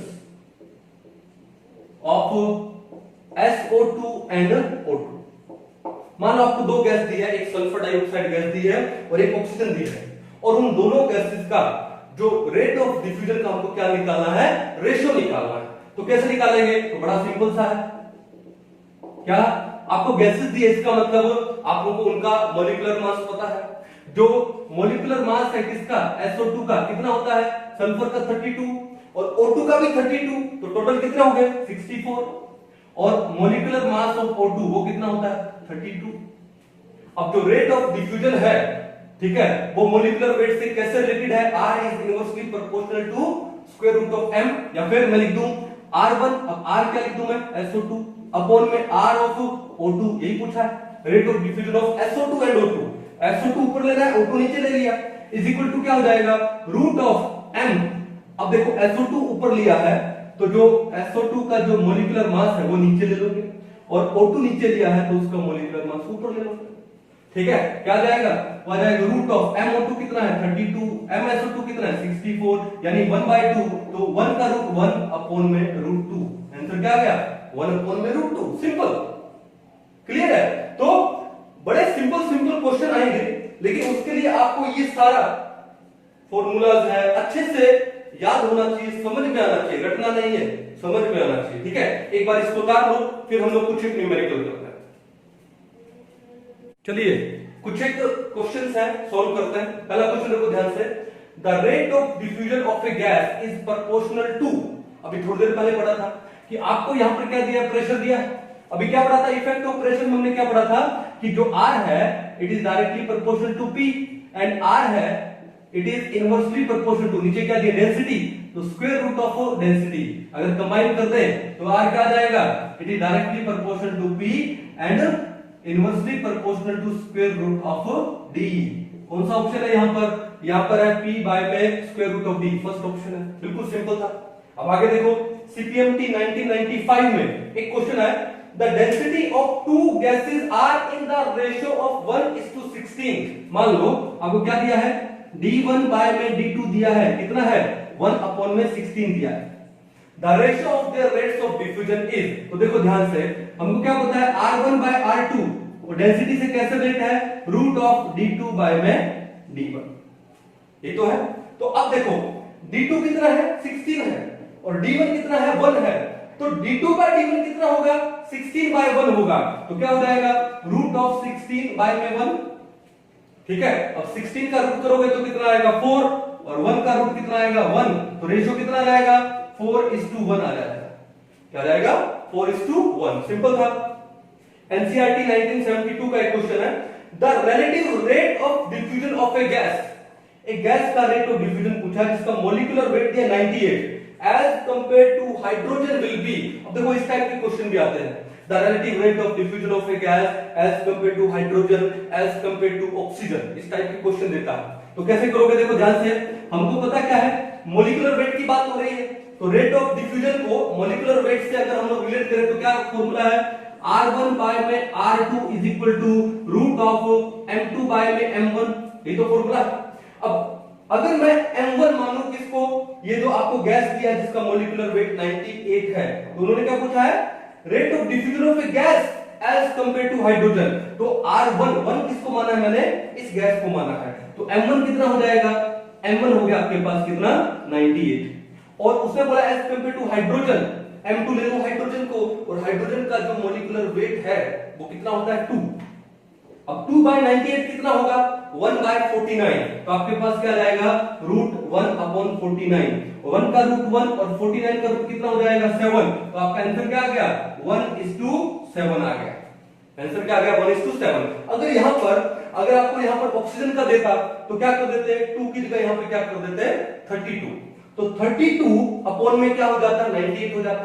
फिर उसको 2 से डिवाइड करते आता 16 अपॉन में 49।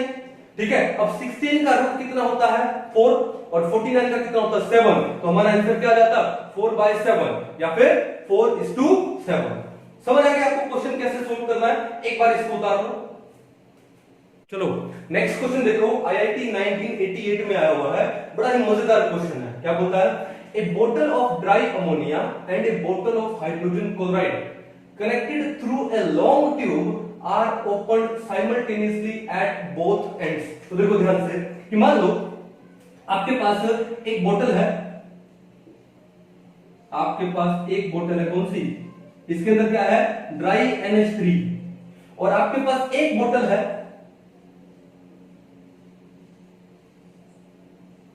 इसके अंदर क्या है ड्राई HCl। अब ये दोनों बोतल है आपस में एक लॉन्ग ट्यूब से कनेक्टेड है, एक लॉन्ग ट्यूब से कनेक्टेड है। ठीक है, अब उन्होंने क्या बोला कि they are open simultaneously at both ends. ये दोनों एंड से क्या इसको साइमल्टेनियसली ओपन किया गया। फिर the white ammonium chloride ring first formed will be. तो पहले तो मैं आपको बता दूं कि होता क्या है कि जो NH3 है HCl के साथ में रिएक्ट करके क्या बनाएगा, ये बनाएगा NH4Cl। कौन से कलर का होता है ये, व्हाइट कलर का होता है अमोनियम क्लोराइड। ठीक है, अब कहते हैं कि ये रिंग कहां पे फॉर्म होगी, ऑप्शन में क्या बोला है eight the centre of tube. मान लो ये जो हम ले रहे हैं वो क्या ले रहे हैं, सेंटर ले लेते हैं ट्यूब का। ठीक है, तो पहले देखो देखते हैं कि भाई बात कहने का मतलब है कि जब दोनों एंड ओपन किए जाएंगे साइमल्टेनियसली तो क्या होगा, डिफ्यूजन होगा, क्योंकि हम लोग कोई प्रेशर तो लगा ही नहीं रहे। अब डिफ्यूजन है तो यहां पर ये कौन सी गैस है अमोनिया, और अमोनिया का मॉलिक्यूलर वेट कितना होता है 14 प्लस में 3 कितना होता है 17। और HCl का मॉलिक्यूलर वेट कितना होगा, हाइड्रोजन का 1, क्लोरीन का 35.5, यानी ये आपका हो गया 36.5 होगा। जो रेट ऑफ डिफ्यूजन है वो इनवर्सली प्रोपोर्शनल होता है क्या, square root of molecular weight के। यानी जिस गैस का मॉलिक्यूलर वेट ज्यादा होगा उसका रेट ऑफ डिफ्यूजन, उसका जो डिफ्यूजन है वो क्या होगा, स्लो होगा। अब देखो यहां पे कि जो अमोनिया का मॉलिक्यूलर वेट क्या है, कम है, तो उसका जो डिफ्यूजन है वो क्या होगा, फास्ट होगा। तो फास्ट होगा तो क्या होगा कि जो अमोनिया है वो ज्यादा डिस्टेंस ट्रेवल करेगी, अमोनिया क्या करेगी, ज्यादा डिस्टेंस ट्रेवल करेगी, और जो HCl है वो कम डिस्टेंस ट्रेवल करेगा। तो यहां पर मान लो आ गए और यहां पर क्या फॉर्म हो जाएगा, रिएक्ट करके व्हाइट अमोनियम क्लोराइड बन जाएगा। तो अब क्या है, पहला ऑप्शन क्या, at the centre of the tube में फॉर्म होगा, no. Near the hydrogen chloride बोतल, बिल्कुल हाइड्रोजन क्लोराइड बोतल के नजदीक है, तो दूसरा ऑप्शन करेक्ट है। तीसरा है नियर द अमोनिया बोतल, नो। चौथा है throughout the length of the tube, no. इसका आंसर क्या आएगा कि the white ammonium chloride ring will first form near the hydrogen chloride बोतल। आपको कॉन्सेप्ट समझ आ गया ना कि जो गैस हैवी होती है उसका जो डिफ्यूजन होता है वो स्लो होता है, और जो गैस लाइट होती है जिसका मॉलिक्यूलर वेट कम होता है उसका डिफ्यूजन क्या होता है, फास्ट होता है। तो ये उसी के ऊपर क्वेश्चन था। ठीक है, अच्छे से उतार लो इसको एक बार। अभी नेक्स्ट क्वेश्चन देखो, मणिपाल 2001 में आया हुआ है। क्या आया हुआ है, if the 4 tubes of A car, तो कार के 4 टायर हैं, उनकी जो ट्यूब्स है they are filled to the same pressure with N2, O2, H2 and CO2 separately, then which one will be filled first? बड़ा इजी था, इसका मतलब रेट ऑफ डिफ्यूजन पूछा है। तो रेट ऑफ डिफ्यूजन है कि इसका ज्यादा होगा, जो गैस क्या होगी, लाइट होगी, जिसका मॉलिक्यूलर वेट कम होगा। तो देखो N2 का मॉलिक्यूलर वेट कितना होता है 32, O2 का भी, N2 का कितना होता है 28, 14 इंटू 2 28। O2 का कितना होता है 32, H2 का 2 एंड CO2 का कितना 44। तो किसका मोलिकुलर वेट कम है, H2 का मोलिकुलर वेट कम है, तो उसका जो रेट ऑफ डिफ्यूजन है वो फास्ट होगा। तो इसका मतलब वो ट्यूब है सबसे पहले भरी जाएगी, ठीक है ना। तो एक काम करते हैं, इन्होंने तो क्वेश्चन पूछा, तो रेट ऑफ क्या पूछ लूं, डिफ्यूजन पूछ लूं। अगर हम इसका ऑर्डर निकाल लें तो कौन सी गैस सबसे पहले फिल होगी, H2 गैस सबसे पहले फिल होगी, और H2 के बाद कौन फिल होगा, N2 फिल होगा, N2 के बाद कौन फिल होगा, O2, और O2 के बाद फिल कौन सा होगा, CO2। कोई दिक्कत नहीं है, बड़ा सिंपल सा क्वेश्चन था। अब देखो केरला CWE 2003 में एक क्वेश्चन आया है, under identical condition of temperature and pressure. तो टेम्परेचर एंड प्रेशर क्या दे दिया, आइडेंटिकल यानी कांस्टेंट दे दिया। The ratio of rates of effusion of O2 and CO2 gases, यानी R of O2 upon R of CO2 इन्होंने पूछा है ना, और कुछ दिया नहीं, तो इसमें आपको गैसेस दी है, तो इन गैसेस का मोलिकुलर वेट तो आपको पता है। तो RO2 by RCO2 किसके इक्वल हो जाएगा, root of M2 by M1 यानी M of CO2 upon M of O2। Clear है, पढ़ा था हम लोगों ने, कहां पर है, ये यहां से निकल जाएगा, देखो R1 by R2 is equal to root of M2 by M1। Simple हो गया अब तो ये, है ना। तो देखो CO2 का मोलिकुलर वेट कितना है 44, और O2 का कितना है 32।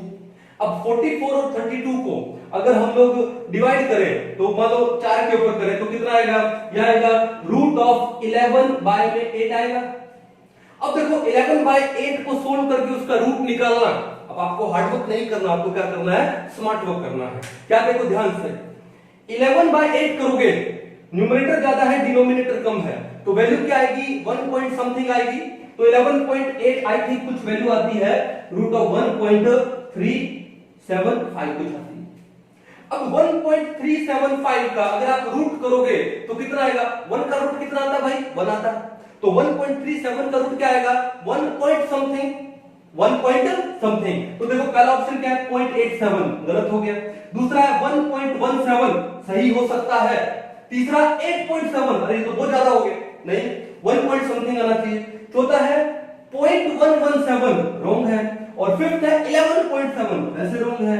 तो स्मार्ट वर्क किया, कैलकुलेशन बड़ा इजी हो गया, तो आंसर क्या आएगा ऑप्शन नंबर 2 1.17, ये हो जाएगा 1.17। तो देखा आपने कितने सिंपल से क्वेश्चन है, ठीक है ना। ओके, अच्छे से अगर आपको कॉन्सेप्ट पता है तो आप न्यूमेरिकल बड़े इजीली कर सकते हो, ठीक है, पक्का। तो एक बार इसको उतार लीजिए।